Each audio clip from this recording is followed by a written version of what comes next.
You're listening to the Podcast Detroit Network. Visit www.podcastdetroit.com for more information. Welcome to the Make Meaning podcast. I'm Lynn Galadner, and I've dedicated my life to sharing stories of how people make meaning in their work and find purpose in their lives. On this podcast, we're going to talk about some of the great ideas and activities people do every day to make the world a better place and provide inspiration for others. So much of the meaning we find comes from interacting with great people, developing relationships that are mutually beneficial, and doing work that inspires everyone. I hope you'll be inspired by the people you meet here. We all need to find a way to make meaning in the mundane. Welcome back to the Make Meaning podcast. Today, I am thrilled to be interviewing Jen Rusciano, who's Executive Director of Detroit Food Academy. And Jen is a youth worker and food educator who calls Detroit home. She earned a Bachelor of Arts degree in geography from Colgate University and an MBA from Michigan State University. In 2010, Jen received a Thomas J. Watson Fellowship to explore the social, economic, and environmental impact of chocolate production on small-scale cacao farming communities around the world. Inspired to link young people with farmers close to home, she completed 2 terms with National Service Food Corps and local organization Food System Economic Partnership.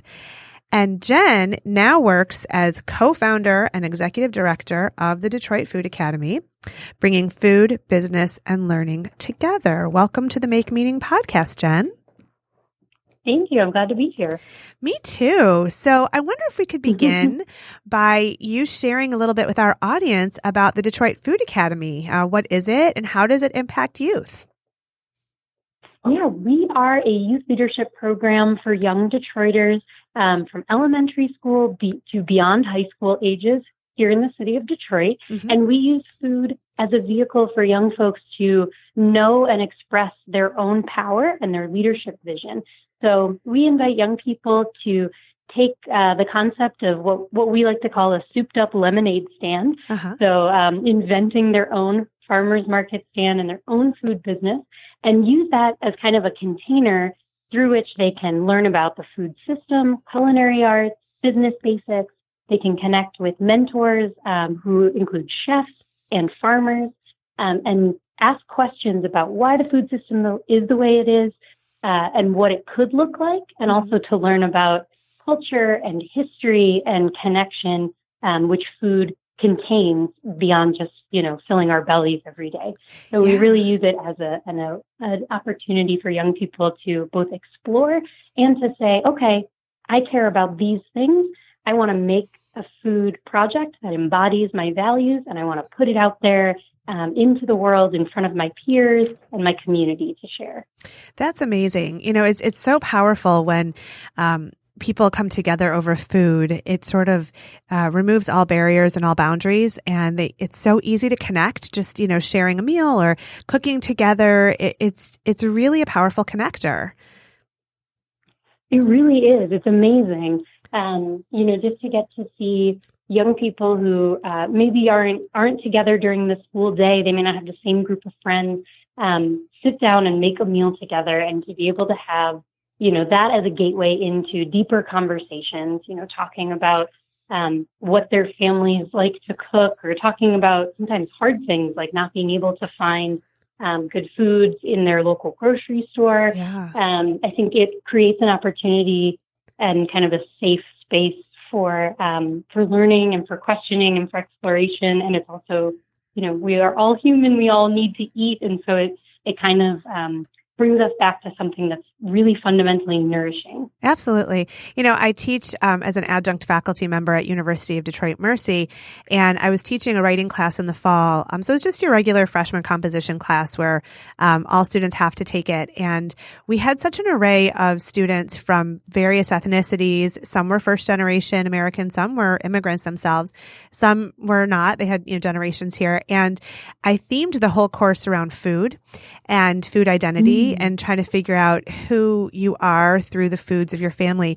And we ended the class in December with a meal. I had everybody, their final paper was about a particular food that is important in their personal identity and in their family. And they had to do a little research both out in the world on that food, and also in their family, interview someone or try to track down a family recipe and where it came from. And it was very cool because students brought in some of these dishes that were from far-flung locations and yet had similarities to other dishes from totally different regions. And it was just a real bonding experience. It was pretty cool, you know? Oh, that sounds like an amazing project. What lucky students to have that experience. Yeah, I was very well fed in the fall. I ate very well with them. Oh, that's so wonderful. Isn't that the best part? You not only get to talk about these interesting things for nourishing the mind, but you get to actually enjoy the food. Exactly. So I want to know how you came to this role. So you're a founder and executive director. Where did this vision for Detroit Food Academy come from? Yeah, well, it really came from, I'm one of three co-founders, and I kind of brought the food education background into the mix, but we also have a food business owner, and a high school English teacher. Oh, and wow. The three of us kind of brought education, business, and food together as the three pillars of the organization. But, it came out of, I had an interest in, after doing a bit of work in food internationally and in international agriculture, wanted to connect with the local food system and connect students and schools with great local food from farmers, and had wonderful success getting cafeterias to offer more wonderful seasonal produce, and then saw tray after tray going into the garbage because students were not participating in the decision-making around what actually was served in their cafeteria. So here, Taco Tuesday disappeared and now there's butternut squash soup. And students are saying, wait a minute, what did you do with my favorite meal of the week? And anyone who works with youth knows nothing for them without them. Yeah. And so we realized, this could be so powerful if instead of adulting around the young people and saying, we'll give you the right choices. Yeah. We said, what do you want to see? And so we did a semester-long pilot project using the entrepreneurial model and asking students, what do you want to see in your cafeteria? How could we help you encourage your peers to try new foods, to eat healthier, and, what recipes would do that? And students learned about the USDA and the nutrition guidelines. They learned about scaling up a recipe and the constraints in the kitchens at their schools. Yeah. And they actually got to make not only some recipes that went on the line, but they got to make their own snack business called Mangoes on a Stick. Wow. And sold something like 300 mangoes in 3 hours in their high school cafeteria. Wow. And it was amazing. And we really saw not only how effective it was, but also just how much energy it generated for the young people participating and the young people who were receiving that food and engaging with that business. So we realized, this could be a wonderful way to center youth in this conversation. And we all benefit, I think, when young people are more connected in our food system and in our school policy. Well, yeah, I mean, it's really a powerful notion to give teens and youth a voice in their own experience. So many times kids don't feel empowered or that they have any control. And food is one area where they will exert control, even just without thought, in advance, just sort of, I'm not going to eat this. And this is a way that I can have some power over my life. It's really a powerful notion to bring them into the conversation. And, I have 4 kids of my own, and I found that, over the years, when we go to farmers markets together, they try things and then they want to buy them and then they want to make them because it's an adventure, it's an exploration. Or if we go to orchards and they're picking things on their own, they're much more likely to eat them. And so they have a role in the decision making, like you said, and it takes them to new territory in terms of food, and they'll try things that they might not if I were the one to say, here, give this a try, Yeah, that is such a great point. It is so powerful when young people get to be the leaders stepping into that adventure. And I think both trying, making a recipe where if someone served it to you on a plate, you might say, ooh, what is this? But if you're the one really cooking it and working through each step, you're excited to try it at the end of it all. Right. And we have seen, also some field trips to our amazing urban farms here in the city of Detroit. We've had young folks pick sugar peas or cherry tomatoes off the vine and try them and just say, what is this flavor? What is this? I don't think I've tried this before. And things that they may not love to eat, but when they have one that they themselves have gone out and gotten, then maybe that, is in the height of its season, it's an experience that they really don't forget. Well, that's a really important point too, because when you sample something that is ripe and it's ready to be harvested, it has so much more flavor and poignance than when you ship it from halfway around the world. And so, I've taken my kids strawberry picking, and Michigan strawberries are ripe for a hot minute, and that's about it. Yet we can get strawberries year round if we want to go to superstores and that kind of thing, but they don't taste the same. Those strawberries in June are amazing. It's just the best. It's so true. It's so true. It's interesting. And they look so different. They're not so much smaller. And and they're not as red. But right.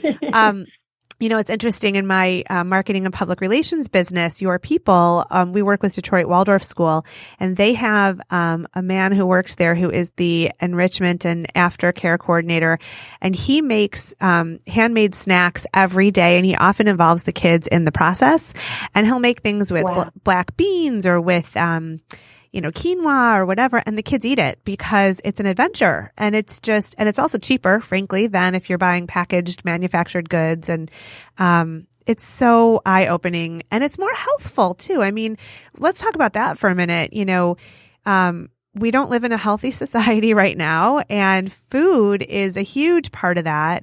And so I wonder if your work with youth is helping them to, carve out a healthier future for themselves, having this sort of knowledge and experience with natural local foods. What do you think about that? I really think it is helping young people to have the knowledge and the experience to make healthy choices for themselves, and choices that don't feel like they're depriving themselves of something, but rather that they're getting to say yes to things that they're excited about. Right. We do a lot of teaching around health and nutrition. And our philosophy, is, everything in moderation. Right. So everything is fine. If you want to make, we had a good one a couple of weeks ago. The students wanted to make red velvet cake. Ooh. They were super excited about making it. It's a delicious meal. And so, the recipe that they found online asked for red food coloring. Yeah. And I invited them to do a little research and to see how was red velvet cake made traditionally, just because I happened to have learned this a few years ago, that it's colored with beets. Oh. And so we were able to switch out the food coloring for beets. And, do every piece step by step, creaming the sugar and the butter together, everything that was needed. Yeah. And students were amazed that it tasted good when it had a vegetable in it.